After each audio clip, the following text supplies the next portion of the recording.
ये आकाशवाणी का सासाराम केंद्र है, एफएम बैंड के 103.4 मेगाहर्ट्ज पर। स्टूडियो की घड़ी में शाम के 6:30 हुए हैं। प्रस्तुत है किसान भाइयों का प्रसारण किसान वाणी। इस कार्यक्रम के प्रायोजक हैं कृषि एवं किसान कल्याण मंत्रालय, भारत सरकार।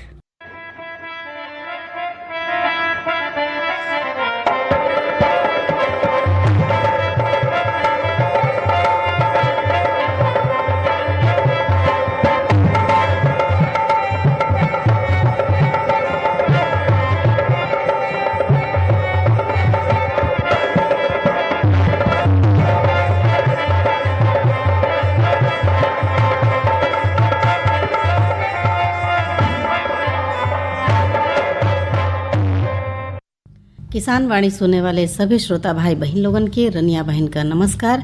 पंचू भाई रघुओं के नमस्कार। नमस्कार रनिया बहन, सभी किसान भाई बहन लोग के पंचू भाई के दंडवत। रनिया बहन जी, हमने के खेती बाड़ी में पशुधन संरक्षण आ कृषि कार्य के बीच अन्योन्याश्रय संबंध बा। एकदम पूछी मत पंचू भाई। मतलब पशुधन के मतलब बा कि उन्हीं से अगर वह घर में कोनो तरकारी नहीं खे आ दूध बा तो वह आराम से भोजन हो सकेला। जी जी, अरे भाई देखी पशुधन ऐसन हुआ पंचू भाई, हमने के जोन भी किसान भाई बहन लोगन उनकर रीढ़ का बना।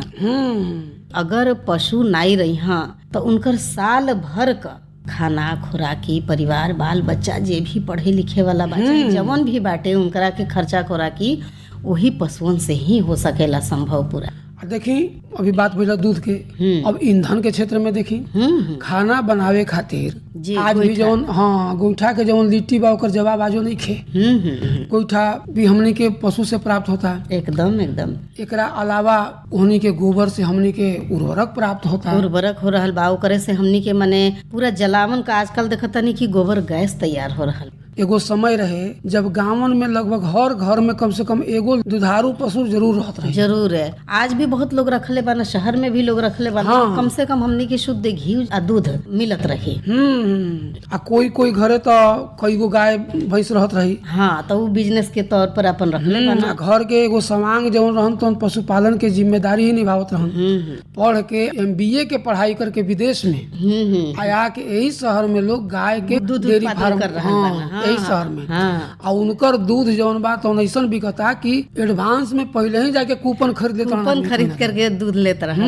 हाँ जी। पढ़े लिखे का मतलब ये नहीं है कि रुआ खेती से दूर हो जाए, रुआ डेयरी फार्म मत खोली, रुआ मुर्गी पालन, बकरी पालन, मत्स्य पालन, मधुमक्खी पालन, मशरूम उत्पादन, ये सब मत करी। ऐसा बात नहीं है। पढ़े के मतलब ये बा कि वो कार्य के रुआ और वैज्ञानिक तरीका से करी, वैज्ञानिक ढंग और से आधुनिक तरीका से करी। आगे बताएं कार्यक्रम में आज का जानकारी मिले वाला बा। जी श्रोता सभे, देखिए सबसे पहले हमनी के कार्यक्रम का शुरुआत आज के कृषि खबर से होगी। आज की बातें के तहत वार्ता में सुनल जाई दुग्ध उत्पादन में बढ़ोतरी कैसन संभव हो सकेला। आज के विशेषज्ञ रहा डॉक्टर राहुल कुमार। नया उम्र नया फसल के तहत चर्चा में होगी सूरजमुखी की खेती। और बाद श्रोता सभे की चिट्ठी पत्री के भी शामिल कल जाये पत्रोत्तर के तहत। आ बाजार भाव का भी जानकारी हमनी के लेहल जाये। चलत चलत आखिर में एक नजर मौसम के पूर्वानुमान पर भी डाल करके श्रोता सभे से हमनी के विदा लेहल जाए। पंचू भाई, अगर रुआ कृषि से संबंधित अगर खबर ले आयल बनी तो सुनाई। रनिया बहन, खबर बा कि भारत के जौन कृषि मंत्रालय बा एकर बड़ा प्रशंसा हो रहल बा। बिल गेट्स दुनिया के बहुत बड़ उद्योगपति हवन, उनकर गेट्स फाउंडेशन बा। गिल बेट्स के जौन फाउंडेशन बा, गेट्स फाउंडेशन, ओकरा साथे भारत के कृषि मंत्रालय के साझेदारी बढ़े वाला। केंद्रीय कृषि मंत्री शिवराज सिंह चौहान और माइक्रोसॉफ्ट के सह संस्थापक बिल गेट्स के बीच नई दिल्ली में खाद्य पोषण, पैदावार में बढ़ोतरी, डिजिटल कृषि विस्तार प्रणाली, आर्टिफिशियल इंटेलिजेंस जना के AI कहल जाता, बायोटेक्नोलॉजी और जलवायु अनुकूलित कृषि तकनीक के क्षेत्र में परस्पर सहयोग के मुद्दा पर बातचीत भइल बा। एमे आजीविका कार्यक्रम, लखपति दीदी, ड्रोन दीदी, उन्नत पशु वैक्सीन के साथ ग्रामीण विकास में वैश्विक सहयोग बढ़ावे के उपाय पर भी विचार विमर्श भइल बा। अच्छा, एगो खबर बाटे। खबर ई बा किसान के किस्मत चमकावे और उनकर कमाई के बढ़ावे खातिर के एगो ऐसन धान विकसित कइल गइल बा। अच्छा, जो उनकी सब मौसम के मार झेल पावे के क्षमता रखले बा।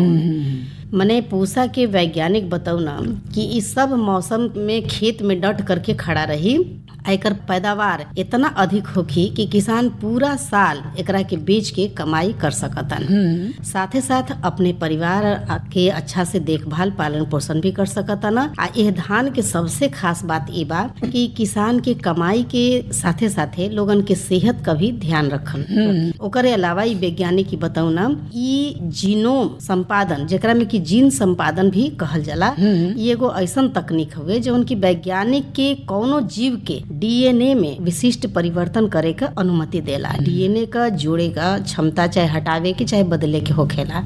अगला 2 साल के अंदर ई माने बाजार में भी उपलब्ध हो जाये। जी तो बड़ा बढ़िया खबर बतौनी रवा।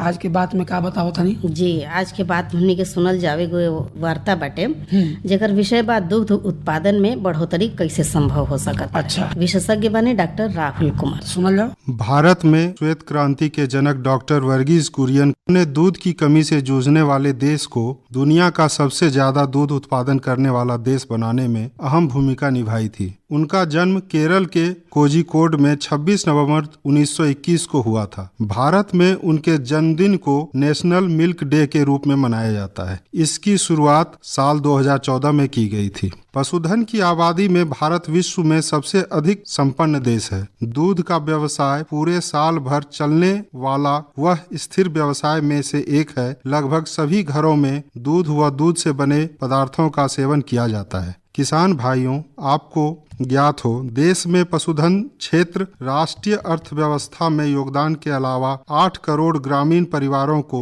आजीविका उपलब्ध कराने में अहम भूमिका निभाता है। भारत में दूध उत्पादन से साल 2021 में 8.32 लाख करोड़ रुपए से ज्यादा मूल्य के 19.848 मिलियन टन दूध का उत्पादन किया गया। हालांकि भारतीय दुधारू पशुओं की उत्पादकता दुनिया के ज्यादातर दूध उत्पादक देशों की तुलना में कम है। उसके बावजूद भारत दूध उत्पादन में शीर्ष स्थान पर है। इन तमाम प्रयासों के बाद भारत का मक्खन और अन्य डेयरी उत्पाद आज पूरी दुनिया की पहली पसंद बन चुका है। किसान भाइयों, डेयरी फार्मिंग व्यवसाय को लाभकारी बनाने के लिए इसे वैज्ञानिक तरीके से करना अच्छा होगा, जिससे आपको अधिक लाभ हो। पशुओं में दूध की संरचना और दैनिक उत्पादन में विभिन्नता एक नियमित घटना है, जिसके बहुत से कारण होते हैं, जैसे पर्यावरण, आनुवंशिक संरचना, आयु, गर्भावस्था आदि हैं। दूध उत्पादन अवधि के दौरान दूध की संरचना और उत्पादन में होने वाले कुछ परिवर्तनों का लाभ उठाएं। दूध उत्पादन अवधि के दौरान उत्पादित दूध की वास्तविक मात्रा कई कारकों से प्रभावित होती है, जैसे प्रजाति, नस्ल, पशु की व्यक्तिगतता, स्तनपान की अवस्था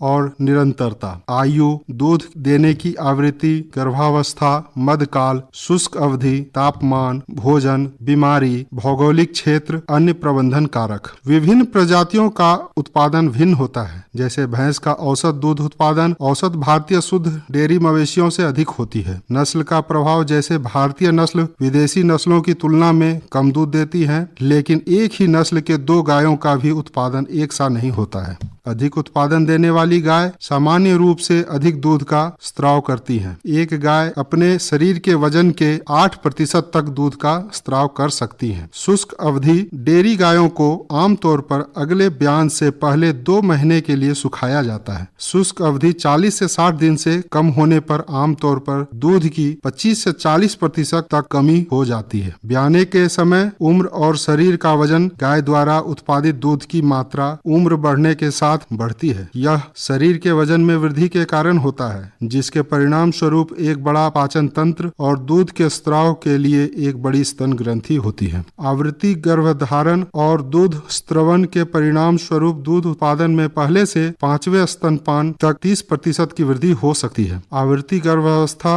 और दूध निकालने से दूध उत्पादन में 80% की वृद्धि होती है। वहीं शरीर के वजन में वृद्धि के कारण 20% तक दूध वृद्धि देखी गई है। लैक्टेशन नंबर, चौथे या 5वें लैक्टेशन में अधिकतम दूध उत्पादन होता है। पहले लैक्टेशन उत्पादन से परिपक्व उत्पादन के अनुमान पहले दूधकाल की उपज को 1.3 से गुना करके लगाया जा सकता है। जैसे अगर पहले ब्यान में गाय 1300 लीटर प्रति ब्यात दे रही है दूध, तो चौथे या पांचवें दूध काल में 1300 गुना 1.3 करेंगे तो 1690 लीटर दूध वो उस ब्यात में देगी। गर्भावस्था का प्रभाव अधिकांश कमी गर्भावस्था के 5वें महीने के बाद होती है। गर्भावस्था के 8वें महीने तक गैर गर्भवती गाय की तुलना में उस महीने के लिए दूध का उत्पादन 20% कम हो सकती है। ऐसा माना जाता है कि जैसे जैसे गर्भावस्था बढ़ती है, एस्ट्रोजन और प्रोजेस्टेरॉन के स्तर में वृद्धि दूध से स्त्राव को रोकती है। दूध उत्पादन पर तापमान का प्रभाव होल्स्टीन गाय के लिए इष्टतम तापमान लगभग 10 डिग्री सेल्सियस है। पर्यावरण का तापमान 27 डिग्री सेल्सियस से अधिक होने पर दूध उत्पादन में गिरावट आती है। दूध की पैदावार में कमी मुख्य रूप से फीड इंटेक में कमी के कारण है। दूध अंतराल,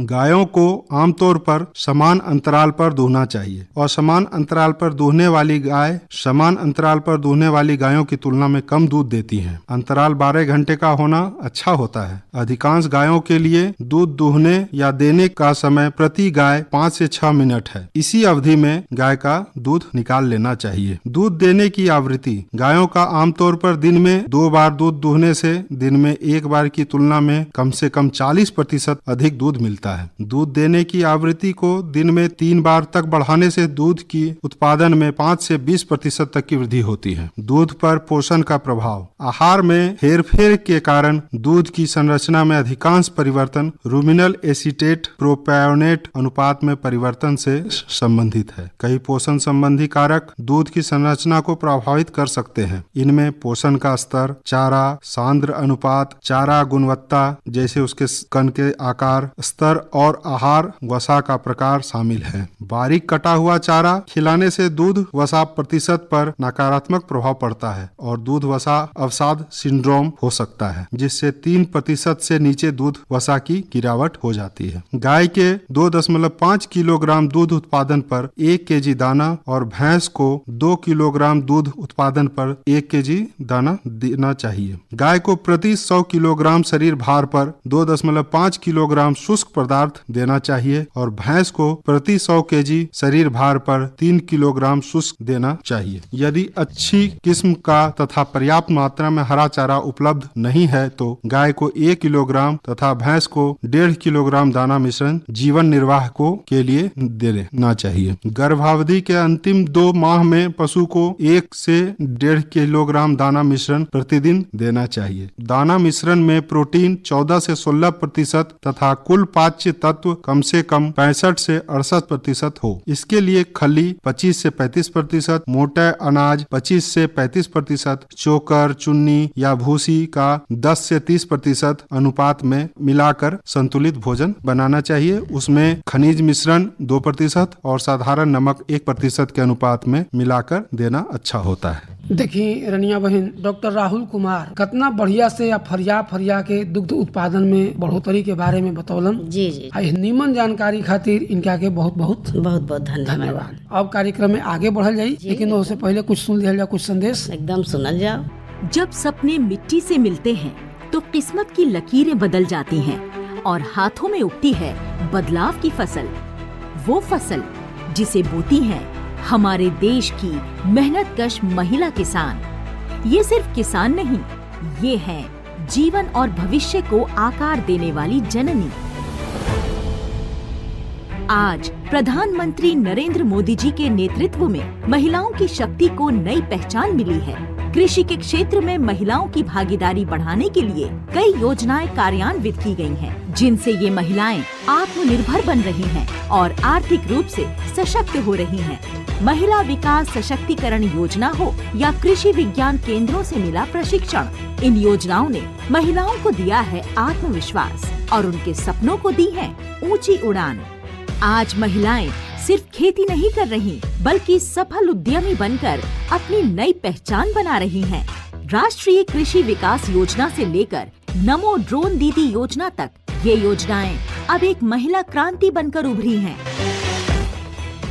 आजकल बेटियां जेट विमान भी उड़ा रही है, फाइटर प्लेन भी उड़ा रही है और ड्रोन भी उड़ा रही है। ये हमारी बहनों की प्रगति और विकास की ऊंची उड़ान है जो लगातार जारी रहेगी। महिला स्वयं सहायता समूह की महिलाएं FPO के जरिए कृषि में नए आयाम लिख रही हैं। अब महिलाएं केवल पारंपरिक खेती तक सीमित नहीं रहीं, बागबानी, मत्स्य पालन और प्रसंस्करण जैसे क्षेत्रों में भी अपनी महत्वपूर्ण भूमिका निभा रही हैं। प्रधानमंत्री किसान मानधन और प्रधानमंत्री किसान सम्मान निधि योजना परिवारों को आर्थिक सुरक्षा प्रदान करती है, जिसमें PM किसान योजना में 24% से अधिक लाभार्थी महिला किसान शामिल हैं। दीनदयाल अंत्योदय योजना और महिला किसान सशक्तिकरण परियोजना के अंतर्गत ये महिलाएं भविष्य के नए सपने बुन रही हैं। कृषि सखी के रूप में ये महिलाएं न केवल प्राकृतिक खेती में प्रशिक्षित हो रही हैं, बल्कि अपनी कुशलता को निखार कर अपने गांवों की रोल मॉडल बन रही हैं। कृषि सखी हमारी सहेली जैसी हैं और गांव-गांव में आती हैं, हमको खेती बाड़ी के बारे में बहुत कुछ सिखाती हैं। कृषि अवसंरचना कोष जैसी योजनाएं महिला किसानों को फसल कटाई के बाद के प्रबंधन में सहयोग दे रही हैं, ताकि वो मध्यम और दीर्घकालिक ऋण के सहारे अपने उद्यम को सफल बना सके। AIF की कुल परियोजनाओं में से 22% परियोजनाएं महिला उद्यमियों द्वारा क्रियान्वित की गई हैं। आज महिलाएं समूचे देश में सूरज के तेज सी दमक रही हैं और अपने स्टार्टअप से देश की अर्थव्यवस्था को भी नई दिशा दे रही हैं। ICAR, CIWA जैसी संस्थाएं उन्हें नई तकनीकों के उपयोग के लिए प्रेरित कर रही हैं, जिससे वो परिवार की आय और आजीविका बढ़ाने में सफल हो रही हैं। ये सिर्फ योजनाओं की बात नहीं है, ये उन करोड़ों महिलाओं की कहानी है जिन्होंने आत्मनिर्भरता का सपना देखा और उसे साकार किया। और ऐसी कई योजनाएं महिला लाभार्थी को ध्यान में रखकर शुरू की गई हैं, जिसमें न्यूनतम 30% तक बजट महिलाओं के लिए रखा गया है। ये महिलाएं आधुनिक तकनीक और सरकारी सहयोग से अपनी और देश की तकदीर भी बदल रही हैं और एक सशक्त और समृद्ध भारत की तस्वीर पेश कर रही हैं। जब महिलाएं सशक्त होती हैं, तो समाज सशक्त होता है और यही महिला शक्ति भारत की असली ताकत है। आओ मिलकर इस बदलाव का हिस्सा बने और महिला शक्ति के इस अद्भुत सफर को नमन करें। देखिए रनिया बहन जी, हमनी के भोजन पानी में सबसे बड़ा एगो महत्व बा खाद्य तेल के। जी एकदम उहे तो विशेष कर बाटे, क्योंकि सब्जी बनाई तो तेल का जरूरत बाटे, शरीर में लगाई तो तेल का जरूरत बाटे। अब आदमी के समझ में नहीं के आवत कि कौन तेल खाई कौन ना खाई। जी। तमाम तरह के बात सोशल मीडिया पर भी अब बहुत अधकचरा ज्ञान भी लोग देवे वाला बा, लेकिन कुल मिला के मानल जाता कि भाई सूरजमुखी के जौन तेल बा स्वास्थ्य उ स्वास्थ्यवर्धक बा। आ सूरजमुखी के खेती हमनी यहाँ अभी भी पर्याप्त मात्रा में नहीं के होत, तो सूरजमुखी के खेती कैसे होखे के चाही तनी बारे में बताई हमनी के। जी जी जी, देखिए हमनी के सूरजमुखी जौन बाटे एगो महत्वपूर्ण तेलहन फसल है, जेकर मुख्य रूप से हमनी के खाद्य तेल के उत्पादन खातिर के करेलन। आ ओकरे बाद देखिए सूरजमुखी के खेती खरीफ भइल चाहे रबी भइल चाहे ग्रीष्म, ये तीनों मौसम में बहुत बढ़िया से कइल जा सकता। लेकिन गर्मा मौसम में सूरजमुखी के खेती से किसान के अधिक उत्पादन और बढ़िया गुणवत्ता का तेल प्राप्त हो सकत बा। तो श्रोता सभी हमनी के मने एकर विधिवत हमनी के काहे नहीं जानकारी ले लेवे के। बिल्कुल बताई। देखिए सूरजमुखी के तेल में 40 से 45% तक वसा होखेला, जो उनकी स्वास्थ्य खातिर के लाभदायक होखेला। आई कम समय में पके वाला फसल हवे, जो उनकी कई गो मुख्य फसल के साथ आसानी से उगावल जा सकत। कम पानी की आवश्यकता होखला पर एकरा में सूखा के क्षेत्र में भी उगावल जा सकत बाटे। एकरे खेती से किसान की आय में बहुत बढ़िया बढ़ोतरी हो। सूरजमुखी खातिर के 20 से 35 डिग्री सेल्सियस तापमान उपयुक्त होखेला आ 50 से 70% आर्द्रता एकरा खातिर के बहुत बढ़िया वृद्धि में सहायक होखे।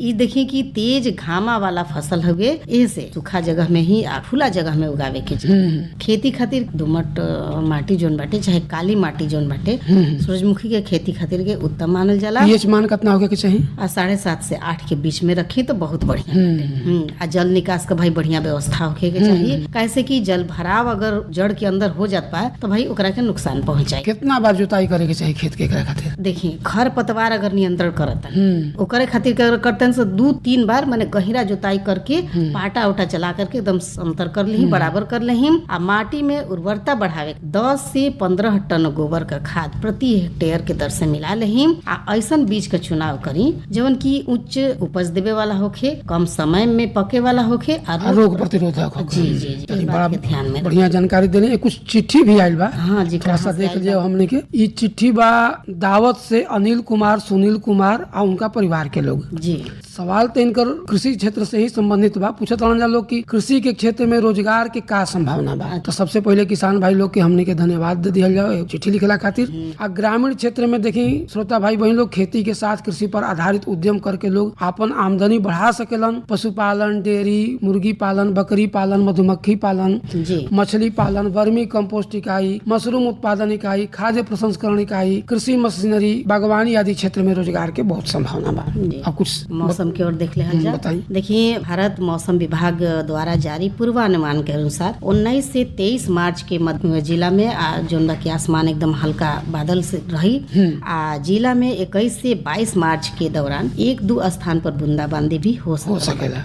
अधिकतम तापमान 34 से 35 डिग्री सेल्सियस और न्यूनतम तापमान 18 से 19 डिग्री सेंटीग्रेड के रहे के संभावना बाटे। सापेक्षित आर्द्रता सवेरे में 70 से 80% और दोपहरिया 35 से 40% रहे के संभावना बाटे। पूर्वानुमान की अवधि में 8 से 25 किलोमीटर प्रति घंटा के रफ्तार से पछिया हवा चल सकत बाटे। कुछ सलाह भी बा? जी जी एकदम बाटे। एगो चेतावनी भी बाटे। अच्छा, मौसम संबंधी। हाँ, 18 मार्च के जिला में मेघ गर्जन, आकाशीय बिजली गिरे के तेज हवा चले के संभावना बाटे। चेतावनी ई बाटे कि गरज, आकाशीय बिजली, बूंदाबांदी या आंधी के संभावना के कारण गेहूं, सरसों, आलू के परिपक्व फसल के नुकसान हो सकता बाटे। परिपक्व फसल के कटाई के दौरान सावधानी बरते के सलाह देहल जा रहल बाटे। सामान्य सलाह ई बाटे कि गरज, आकाशीय बिजली, बूंदाबांदी सब तो माने संभावना के कारण बढ़ल ही बाटे।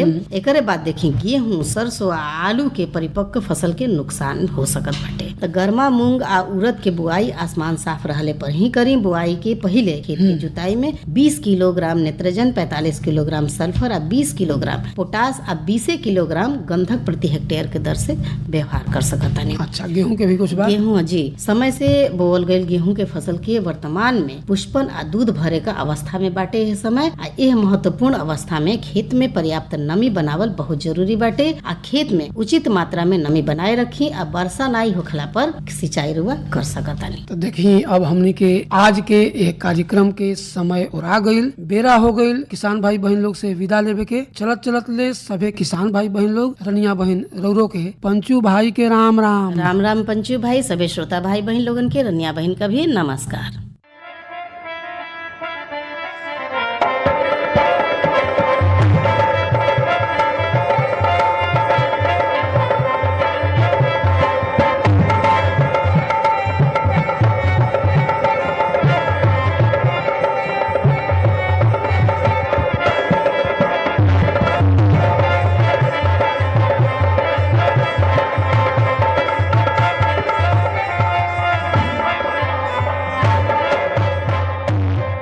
अभी हमारे किसान भाई अपना प्रसारण सुन रहे थे किसान वाणी।